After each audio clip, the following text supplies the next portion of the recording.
Dr. Frank Luntz is one of America's most renowned political consultants, pollsters, and communications experts. For decades, he has analyzed public opinion and advised presidents, prime ministers, Fortune 500 companies, and global organizations on how words can shape outcomes.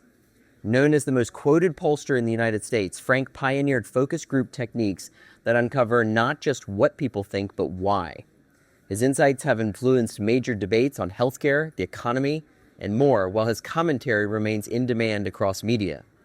Today, he serves as a professor at the United States Military Academy at West Point and continues to advise companies and nonprofits worldwide, making him one of the most recognizable voices on language, persuasion, and public opinion. Frank, thank you for joining the Swift Hour. That is the best teleprompter copy I've ever seen.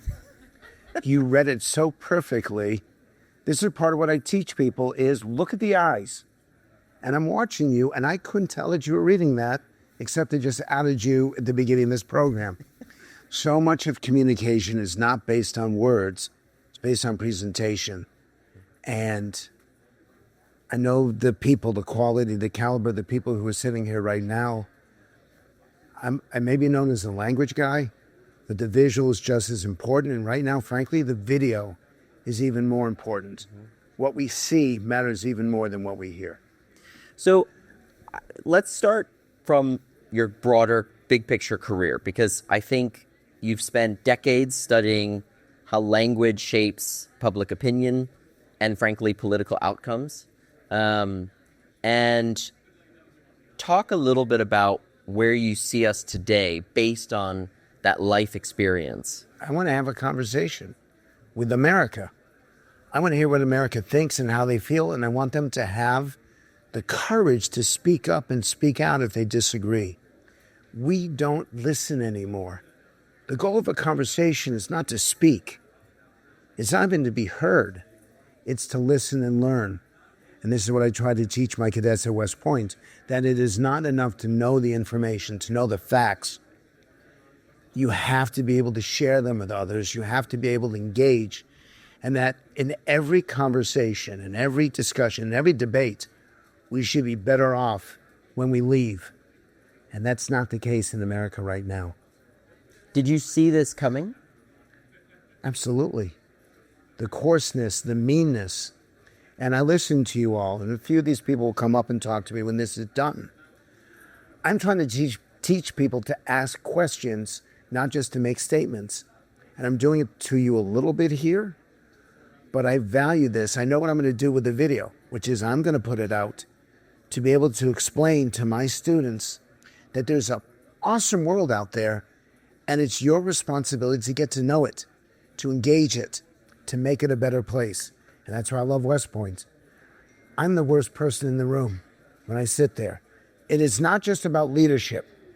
It is not just about character, but it's about leadership and character. It's what you all want for your children.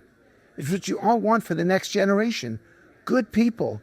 And what I realized is, and maybe I shouldn't say this, they're being trained to be killers. But they have kindness. And where do you find that? Lethality, war fighting, a warrior culture, but decent and kind and civil and respectful, probably most importantly. There's nobody like this, and I hope that this chapter of my life lasts forever, because I'll never find better people, and they're not just American. I don't know if y'all know this, but West Point is filled with people from other academies. And they want to train at West Point because it is the finest military academy on the face of the globe. And I want to talk about West Point because you've brought a group of cadets to now a few summits, including some overseas. And it took me seeing that to understand what you were talking about. Because when you first started teaching, I mean, I think you've taught for a long time, but when you started, I remember running into you at a conference and you said, I've got the opening for your next summit. I said, well, what was that? And he said, I'm going to get a set of students all from different countries all around the world, and I'm going to pepper them with questions about how they feel about the world today and where they see us going. And I remember thinking, that sounds fascinating. And you told me something which I love. You said, those students are going to be the most popular in-demand people at your conference, and they were. And then you went to West Point. And by the way, they were opinionated, very opinionated, and would spar with you quite a bit. Then you went to West Point. What did you see yourself in the early parts of your career teaching like this? Yeah, I saw myself teaching because I enjoyed the give and take. But can I be candid with you all? I quit University of Southern California, USC, because I couldn't stand the wokeness of the students and the professors. Not every professor, not every student. There's some awesome people there. What does wokeness mean? It means a judgment about the country, a judgment about the culture that demonizes, delegitimizes, and most importantly, dehumanizes people. And I'm not for that. Not only am I not for it, but I'm trying to teach people don't do it. If you look around the room here, and I appreciate the fact that you got, 50 people standing here. You need more chairs, by the way. By the way, just for the record, the people up front look weaker than the people in the back. If you know the song One Tin Soldier, you people in the mountains, you can take over the people in the valleys right here. I want to teach people who want to learn. I want to teach people who are going to get in my face and challenge me. But sir, and by the way, they all call you sir and ma'am, no matter what you do. I cannot get them to call me by my first name. They will not do it. I cannot get them to stop saying sir or ma'am because I don't deserve it. They're the ones who are sacrificing for the country. They're the ones that get up at 5:30 in the morning, no matter what the weather is, and go on a march with a 30-pound rucksack, and it's raining and sleeting and snowing, or they don't even get to go to sleep. They're up all night because they're practicing and preparing and training for the military. There's no people like it. This is a special culture. And I never dreamed that they would ever let someone like me, who clearly has been to way too many buffets, that clearly prioritizes food over service. And by the way, good service with food is the best of all. It's the most amazing place. And I wanted the people from across the globe to experience them, to engage them. And one of the things I make them do, and they do this, because so many of you are on your Blackberries right now, like those people right there. It's a shame that there's no camera to actually film this. They can't do that. They can't be on their phones in class. They cannot be online in class. They do not get TikTok. Is TikTok a sponsor for you? Yes. They are a sponsor. Yes. Love those guys. I'm going to move on now so as to not cause you a problem. It's okay. Say what you want. No. This is America now. We can't necessarily, truthfully, which may lead to another topic, I'm not convinced that we can say what we want anymore. And that's a tragedy. At this conference, at Concordia, you attract people with something to say. And they say it on your stage. And they say it in meetings like this. But in academia, that doesn't happen. That's another aspect of wokeness that frightens me. At universities, when you're learning, you have to be able to take everything in. At West Point, you defend the Constitution. And I don't know if y'all know this, but those young men and women, and the women there are awesome. They are incredible. And I want to make sure that they're recognized for just how devoted and dedicated they are. And they really are leaders of character. But at West Point, you have to tell the truth. There's an honor code there. Cannot lie, cheat, or steal, or tolerate anyone who does. Be honest with me in this group, and just know that there's no camera back there filming you all. How many of you honestly have told a lie in the last 30 days? Raise your hands. Okay, about half the hands are going up. You have to, not only can you not do it, but you cannot be around people who do it. And that raises the bar for everyone. So if you want to see America at its best, you want to remember what America used to be and what it can be tomorrow, just go to West Point today.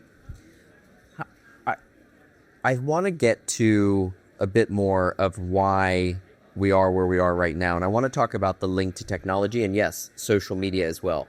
Because I think if we sat here 30 years ago and we said, imagine a world where these different technologies all existed and we'd be able to do all of these things, I think everybody around the table would say, wow, that's amazing. That would lead to so many positive things.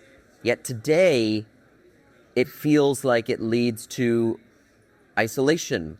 It leads to loneliness. It leads to mental health issues. It leads to And condemnation. and condemnation. Negative.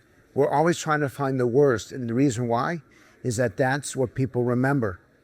Social media rewards the criticism. It rewards the negativity. And our brains are now being wired. They're being restructured. I urge you to get Tristan Harris to come to one of these conferences. And by the way, if you look at the schedule here, is this not amazing? Matt, what you've put together is absolutely incredible. Different perspectives. There is no left or right, because people come here not to perform. They come here to exchange, to interact. And the most important word of all, and in fact, I'm happy to give a few of those words out, impact. It's not knowledge. It's not facts.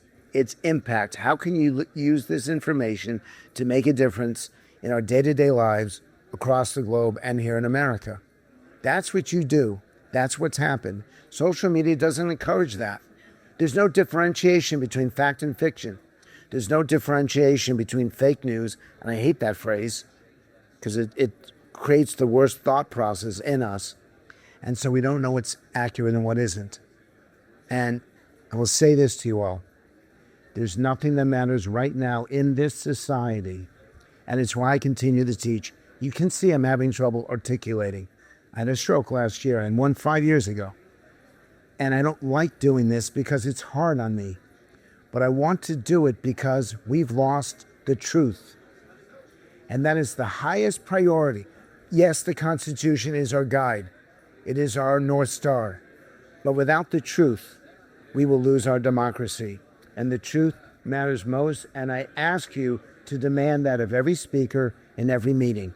If we can work through anything if we know the truth.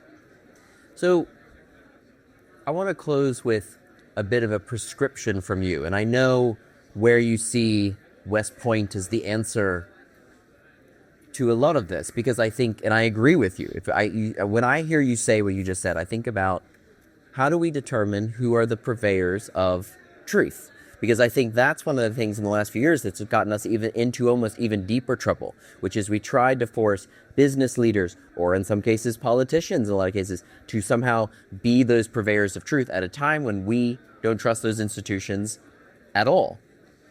And so where do we go from here, and how do we determine what is that purveyor of truth? I know where we go, which is you have to do this more often.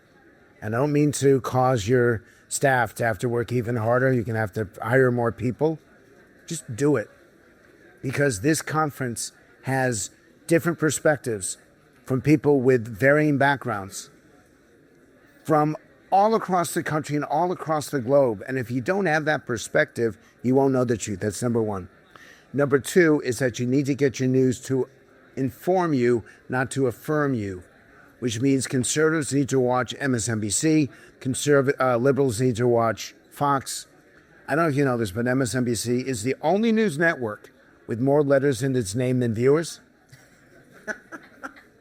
That's one of my best jokes, by the way. So I said it on live television, and they fired me. My dad was so proud of me, he bought me a car. We have to get news that challenges us, because in the end, we're not getting a complete picture. Number three is that we have to demand civic engagement. And that's not just about voting. It's about knowing the Bill of Rights, what's in the Bill of Rights, knowing the Constitution, the Declaration, the Emancipation Proclamation, knowing those key documents in society and how they still relate to and are relevant to our lives today. Number four is that we have to demand more from academia, both our high schools and our universities, because they have to teach more. I know I'm over time, or I'm running out of time. No. And number five is that, and I'm going to give you one single word I'm asking you to do, because it matters more than anything else. And I'm saying it right to those people right there. And I'm looking at you right now. I got one word for y'all. Enough. Enough of the yelling. Enough of partisanship. Enough of the negativity. Enough of the lies. Enough with an exclamation point. We will not save our society unless we demand it from our leaders. Enough. If we get enough and we move on, then maybe there's hope. So Frank Luntz, thank you very, very much. Thank you for joining the Soap Tower. Thank you.